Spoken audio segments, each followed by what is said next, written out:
Hi friends, welcome to MAL news. ఈ వీడియోలో ఇప్పుడే మరొక లేటెస్ట్ అప్డేట్తో మేము ముందుకు వచ్చాను. సో దానికి సంబంధించిన పూర్తి వివరాలు మీకు ఎక్స్ప్లెయిన్ చేస్తాను. ఇక టాపిక్లోకి వెళ్ళిపోదాం మనం. ఇప్పుడే తెలంగాణలో ఘోర రోడ్డు ప్రమాదం జరిగింది. ముగ్గురు మృతి చెందారన్నమాట, 9 మంది గాయాలని.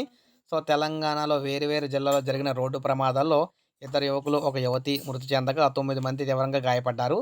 వివరాల్లోకి వెళ్తే ఖమ్మం గ్రామీణ మండలంలో ఇవాళ ఉదయం జరిగిన రోడ్డు ప్రమాదాలు 1 మృతి చెందగా మరో 6 గాయపడ్డారన్నమాట. ఇక నెక్స్ట్ చూసుకున్నట్లయితే తెలంగాణలో ఇక్కడ మొత్తం మీద చూసుకున్నట్లయితే అక్కడ అలా జరగగా నెక్స్ట్ ఖమ్మం గ్రామీణ మండలం కల్లంపాడు వద్ద ఇక్కడ కరీంనగర్ నుంచి భద్రాచలం వైపు వెళ్తున్న కారుని అయితే ఎదురుగా వస్తున్న లారీ అయితే ఢీకొట్టిందనమాట.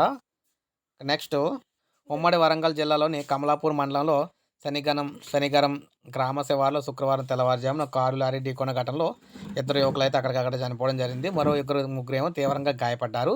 సో కమలాపురం మండలం గుంటూరుపల్లికి చెందిన చొక్కా ఆనంద్, అన్నం నాగార్జునరెడ్డితో పాటు మరో ముగ్గురు అయితే ఈ విధంగా చనిపోవడం జరిగిందనమాట. మొత్తం వేరు అనేక ప్రమాదాలు అయితే చోటు చేసుకున్నాయి. సో ఇప్పుడే వచ్చింది ఈ అప్డేటు. లైక్ చేయండి, సబ్స్క్రైబ్ చేసుకోకపోతే మన ఛానల్ సబ్స్క్రైబ్ చేసుకొని ఫాలో అవుతుండండి.